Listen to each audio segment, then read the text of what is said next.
Hi everyone, welcome back. This is lesson 5.1, using transformations to graph quadratic functions, part B. Remember from part A of this video, we learned how to write translations of quadratic functions. We decided whether it was a horizontal translation or a vertical translation, and we used the vertex form. And now we're going to recall that functions can also be reflected, stretched, or compressed. Just like linear equations, quadratic equations can be reflected across the y-axis or across the x-axis. When a quadratic equation is reflected across the y-axis, our y component stays the same, but our x becomes the opposite, either negative or positive. Okay, so if it's our x that is changing, we keep that negative sign snuggled up with our x inside the parentheses. So the function f of x equals x squared is in its own reflection across the y-axis. So this could actually be a reflection of it. If we have the f of x equals negative x, it just looks the exact same on either side. However, a reflection across the x-axis looks a little bit different. Notice that when we reflect across the x-axis, the y's actually change from positive to negative or negative to positive, but the x's stay the same. So when we want to write that out, we're going to say the opposite of the x's, the x squared. Notice that it's not snuggled up in parentheses like it is with the reflection across the y-axis. Okay, we can also have a horizontal stretch or compression by a factor of b. And we can have a vertical stretch or compression by a factor of a, whatever, that's going to be a variable. So let's talk about this. If we're going to do a horizontal stretch, that tells us we're working with our x. So we're going to use our factor of 1 over b times x, and it's going to be inside, snuggled up inside our parentheses with our x. But notice that when we do a factor of a, with a vertical stretch, we don't put it inside parentheses. We just have it on the outside. All right, let's go back over here and look at the horizontal stretch or compression by a factor of b. All right, so if b, the absolute value of b, is greater than 1, it stretches away from the y-axis. And if the absolute value of b is greater than 0 but less than 1, it's a compression toward the y-axis. And when a is greater than 1 in the vertical stretch, it stretches away from the x-axis. And when a is greater than 0 or less than 1, it compresses towards the x-axis. All right, let's keep moving and do some examples with this. In this example, we're asked to use the graph of the function f of x equals x squared as a guide, and then describe the transformations and then graph each function. So the first thing we should do is just take a look at our f of x equals x squared, and let's look at what that looks like. Remember that this is our parent function for a quadratic equation, and where 1 and 1 is a point, and 2, 4, negative 2, 4 is a point. All right, so when we're looking at this equation, the first thing we can notice is that we have this negative sign here. So that tells us that our new graph is going to be reflected across the x-axis. So it's going to be coming down this way. All right, now let's see what other changes are going to happen to it. Well, let's first look at our quadratic equation. This is the equation in vertex form. And we notice that there is nothing subtracted from our x and nothing else added. So we don't have an h or k, so we're not going to be doing any shifting or of the x vertically or horizontally. But we do have this a now. We do have an a here, and it happens to be 1/4. But notice that it is not snuggled up with our x in parentheses. It's just outside of the x. So let's look at what that might mean for us. Okay, so that tells us, since it's not snuggled in with our x in parentheses, that this is going to be a vertical stretch or compression by a factor of a. And our a factor is 1/4. Okay, so that 1/4 is greater than, it's the absolute value. We don't have to worry about the negative already. We've already talked about that as a reflection. So now we're just going to talk about that 1/4. And 1/4 is greater than 0, but less than 1. So that tells us that it's going to compress towards the x-axis. So our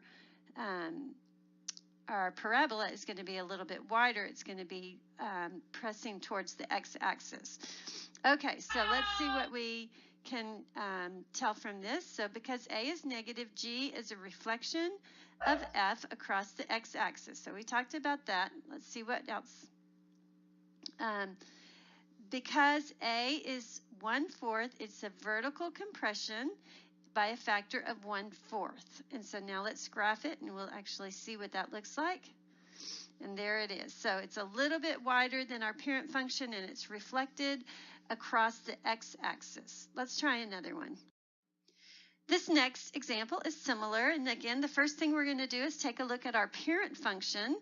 And so here it is. And remember, in the parent function, we have points 1, 1 and 1, -1. We also have points 2, 4 and -2, 4 for our parent function.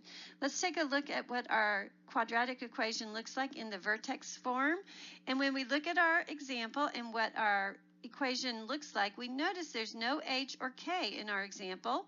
And so that tells us that we're not going to be shifting left or right, horizontally or vertically.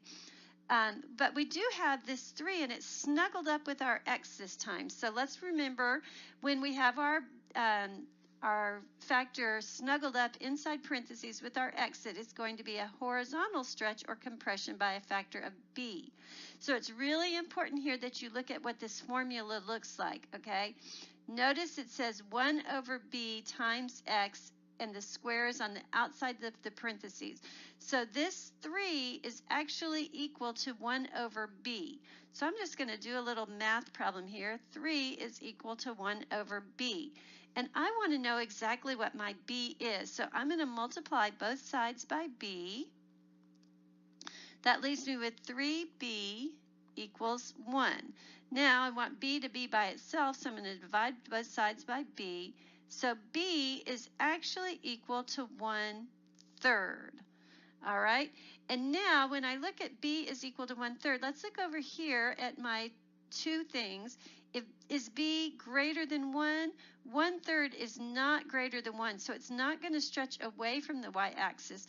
My b is actually larger than 0 but less than 1, so that means it's going to compress towards the y-axis. So my new equation, my new parabola is going to press in closer towards my y-axis. All right, so let's just do a quick review of what we talked about.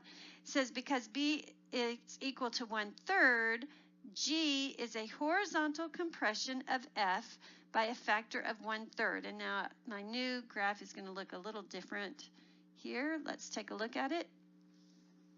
Notice that what has happened is it's the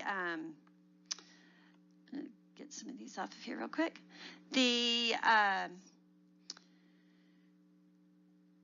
parabola did not move left or right or vertically up and down. It did compress towards the x-axis, or I'm sorry, towards the y-axis. So it went in just a little bit by a factor of 1/3.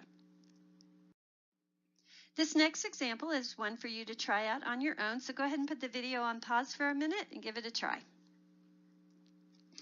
Okay, hope you were able to be successful with that. Let's take a look at what we need to do. First of all, of course, we want to take a look at our parent function. So go ahead and always graph your parent function first. And once you have your parent function, let's just take a look at some things. Here's our form. And notice that the h and the k, there's no h and k in our question, so we are not going to be shifting vertically or horizontally. But we do have a 2, and it's snuggled up with our x.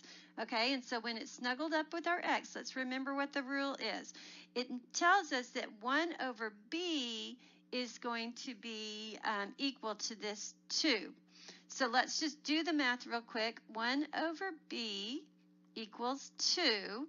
So to solve for b, we're going to multiply both sides by b. So our b's cross out. Well, that was really crossing out. We get 1 equals 2b. And to solve for b by itself, we're going to divide both sides by 2. So b, that goes away. So we have b equals 1/2. All right, now that we know that b equals 1/2, let's go back over here. b is not greater than 1. 1/2 is not greater than 1. But b is greater than 0 and less than 1. So that tells us that it's going to compress towards the y-axis. All right, so here's our y. So our equation is going to compress towards the y-axis. All right, so let's just talk about the review here. Because b is 1/2, g is a horizontal compression by a factor of 1/2. And here is your equation. It actually did indeed press in towards the y-axis. Let's try another one. Here's another example for you to try on your own. So turn the video off for a minute and give it a try. Okay, hope you were able to figure this one out. Let's talk about it for a second. Again, as always, I want you to always graph your parent function first. So here's your parent function. And now let's talk about some things that we see. The first thing we notice about our problem is that there's no h and no k. So that tells us there's not going to be any shifting horizontally or vertically. Our vertex is going to remain at 0. All right, but the next thing we see is this negative sign. So let's remember what the negative sign is. When we have a negative outside of our x, just like this, it tells us that the function is flipped across the x-axis. Okay, so here's our x-axis, so we know that it's going to be flipped across. All right, now the next thing we notice is that our 1/2 is multiplied to our x squared, but it is not snuggled up in parentheses with our x squared. So let's look at the rule for that.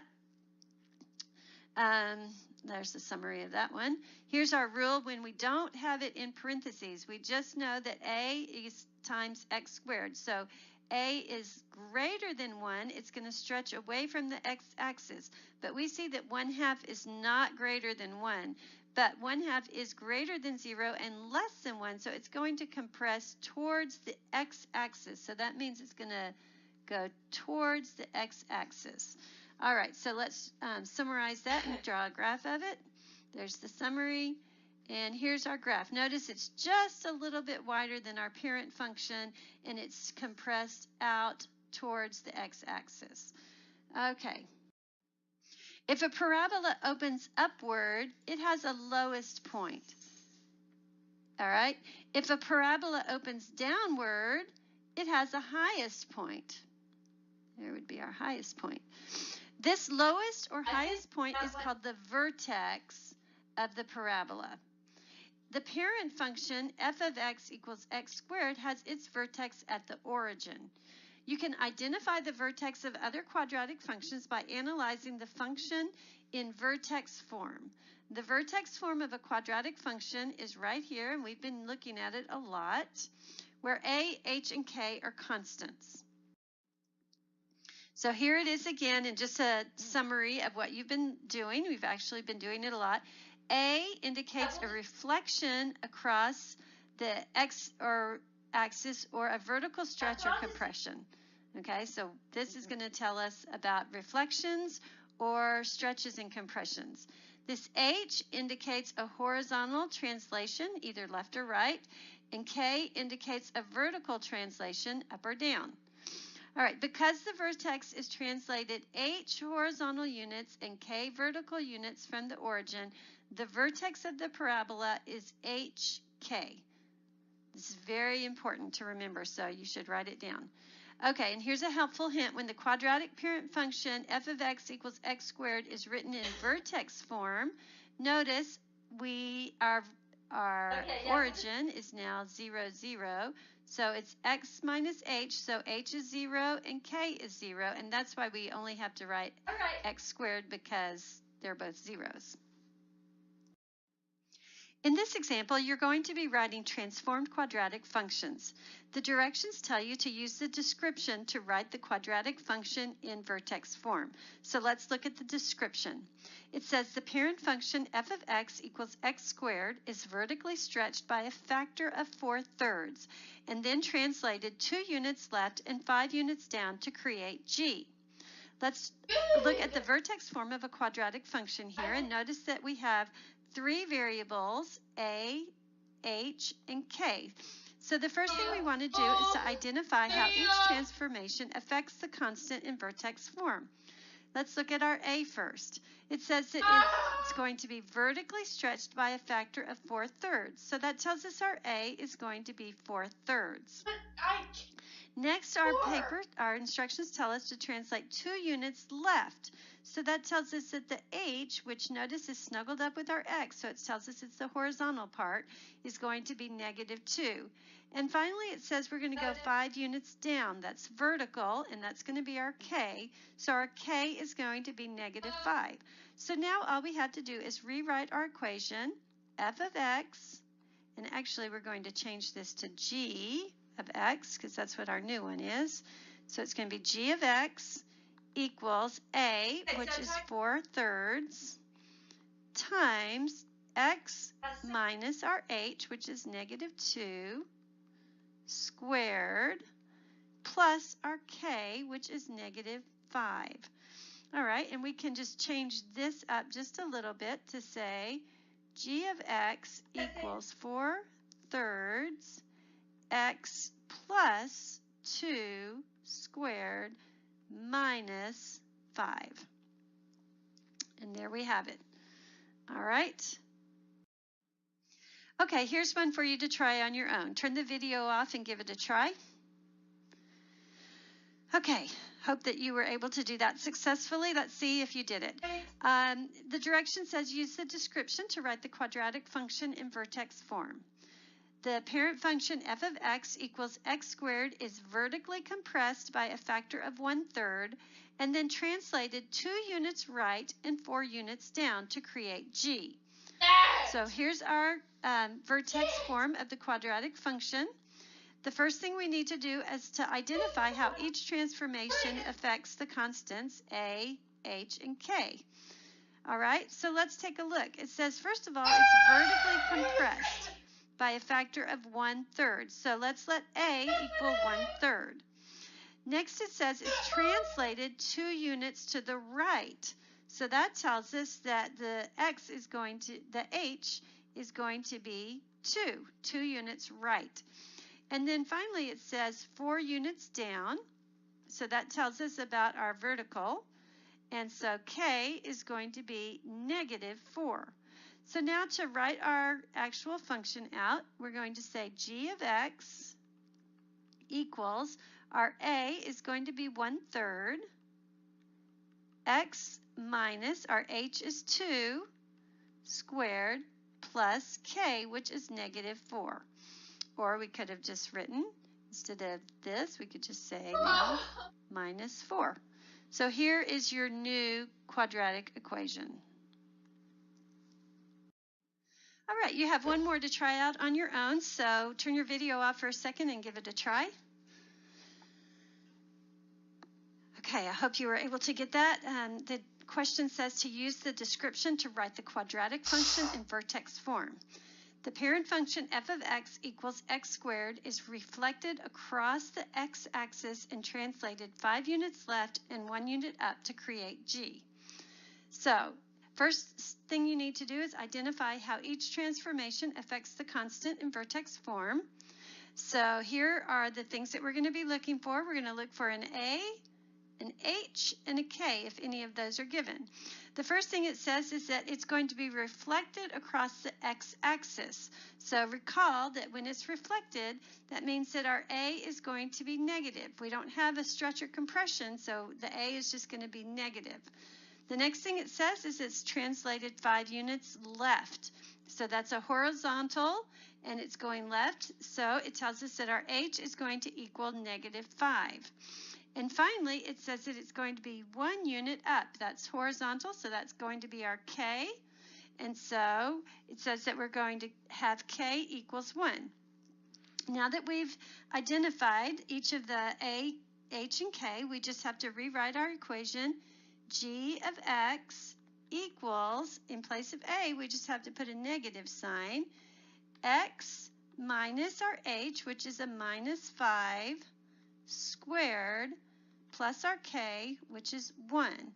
So we could also rewrite that to say G of x equals -x plus 5 squared plus 1. So here is our new function, G.